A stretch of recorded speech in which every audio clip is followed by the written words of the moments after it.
Salve rapaziada, treinador Alan Lima aqui da Drop Sport, passando hoje para a gente falar um pouco sobre frequência de braçada, como que usa, quais são as ferramentas que a gente pode lançar a mão em determinado tipo de prova, enfim. Então hoje a gente vai falar primeiramente do que é a frequência de braçada. A frequência de braçada em inglês a gente chama de SPM, que é Stroke Per Minute, que é o quantas braçadas eu dou por minuto, né? Então essa informação é importante porque para quem veio da natação no Brasil, que é a maioria dos nadadores de piscina, hoje a gente ainda não tem atleta ainda, acredito eu, de alto rendimento originário realmente, que nasceu em águas abertas, fruto de projeto social, de escolinha, etc. A maioria, pelo menos que eu tenho conhecimento dos nossos atletas que são de alto rendimento, o Leandro Kimoto, o Alan do Carmo, entre outros, que são atletas que realmente ali eles vieram da piscina. E quando a gente fala em frequência de braçada, a gente vai entender que na piscina, quanto mais longo e mais streamline, mais apoiado eu tiver a braçada, melhor. Será que é isso também para águas abertas? Bom, a gente fez um apanhado de literatura sobre isso e a gente elencou alguns pontos, algumas características que é legal a gente ter conhecimento, justamente para a gente saber fazer uso desse tipo de ferramenta quando necessário. Então vamos lá.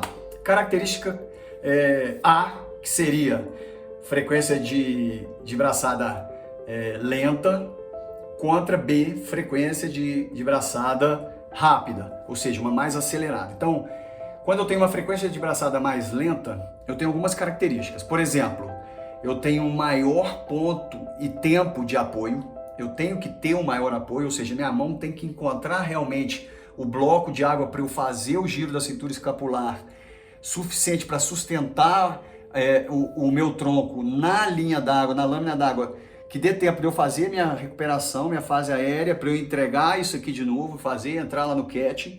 Então, eu tenho que ter, primeiro, um apoio muito bom, né? Tenho que ter uma posição de cintura escapular bem rotacionada e uma sustentação de quadril. Para sustentar quadril, a gente já sabe que precisa de perna, né? Então, beleza. Na frequência de braçada acelerada, mais rápida, a gente não precisa usar tanto esse apoio. A gente pode usar mais o componente dinâmico, né? da cinética, energia cinética do movimento. Então, dentro da água, na hidrodinâmica, a gente joga um corpo ali, ele tem também, igual o ar é um meio, a água é outro tipo de meio, né? Uma resistência superior. Então, a gente tem um deslocamento igual. Então, consequentemente, a gente vai ter que dar uma abraçada mais rápida, já que a gente não vai ter esse apoio, né? Esse exagero da cintura escapular, dessa rotação, não vai ter isso. E, consequentemente, não vai precisar também ter uma pernada muito forte para sustentar esse quadril, para ele não arrastar.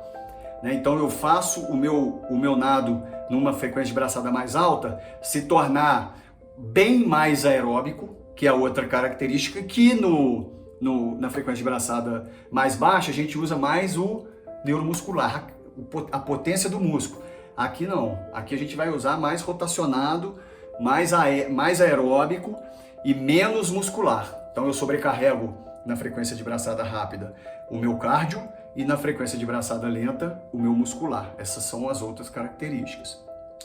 Além disso, a gente tem uma possibilidade de lesão maior em braçadas alongadas com streamline, justamente pela questão do apoio.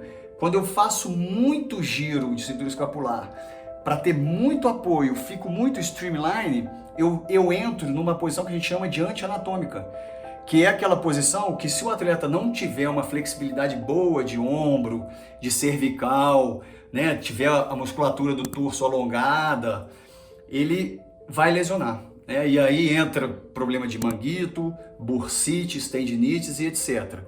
Já na frequência de braçada rápida, eu não tenho tanto eu tenho, lógico, o risco de lesão, mas não a natação por si, ela já não é um esporte de muita lesão, a não ser que eu faça realmente um gesto muito errado, ou tenha algum problema de nutrição, que a gente já falou sobre isso, que são as origens das lesões, né? Então esse é um tipo uma outra característica que a gente pode pontuar aí a favor da cadência alta e contra a frequência de braçada baixa. Beleza? Agora, como eu faço para acelerar ou reduzir a minha braçada? Porque vamos pensar, se eu tenho um movimento, tudo bem, eu estou usando uma roupa de borracha, por exemplo, no triatlo, que é muito comum, onde eu já tenho sustentação de quadril, não preciso bater muita perna. Por que eu não nado alongado? Aí existem algumas características da prova. É o que difere realmente a natação em piscina da natação em águas abertas. Natação em águas abertas eu tenho uma série de outras variáveis que vão exigir com que eu haja, eu tenha uma conduta diferente. Por exemplo, a própria orientação, né? Eu tenho que olhar a boia. Então, será que alongado assim eu consigo realmente olhar a boia? Ou será que se eu tiver uma frequência de braçada mais alta, o meu peito não fica mais alto, eu não tenho mais uma facilidade de enxergar em casos de ondas realmente? Né? A gente sabe que a orientação é feita naquele nado crocodilo, né? Eu olho, respiro, então só com isso aqui para fora d'água. Mas são características que eu devo usar. Se eu pego, por exemplo, o mar flat, ok, posso ir realmente mais apoiado, mais sobrecarregando musculatura, até porque eu não vou precisar, teoricamente, dessa musculatura na fase do ciclismo, eu vou trabalhar em isometria ali, né? Então, eu tenho essa possibilidade, tá? Agora, na fase submersa, realmente, qual é uma dica, vamos dizer assim, biomecânica, para que a minha frequência realmente fique mais rápida ou mais devagar? Então, de acordo com o Maglish é um livro fantástico, sensacional. Quem não conhece, ele realmente abrange bem a natação, desde nutrição, hidrodinâmica, gesto, periodização. É um livro sensacional, para mim é o melhor livro já escrito de natação. Ele é reeditado com frequência, né?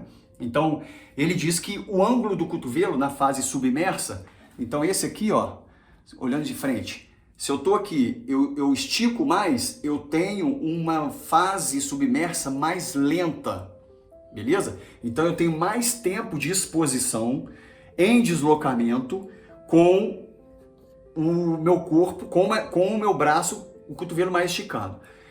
Se à medida em que eu vou reduzindo esse ângulo, eu vou tornando mais agudo, né? Então, até o ponto, por exemplo, que a gente chama, tem até um educativo, o Leandro gosta muito, que é abrir o zíper, que é esse educativo de remar com um ângulo bem agudo realmente aqui, ó, bem próximo aqui do externo, né? Da linha média do corpo, do plano sagital.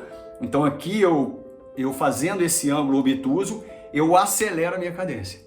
Então, se eu estou numa situação do mar flat, daqui a pouco o mar começa a mexer, eu preciso me orientar mais, o que eu faço? Eu encurto a braçada? Não, eu mudo o ângulo do cotovelo.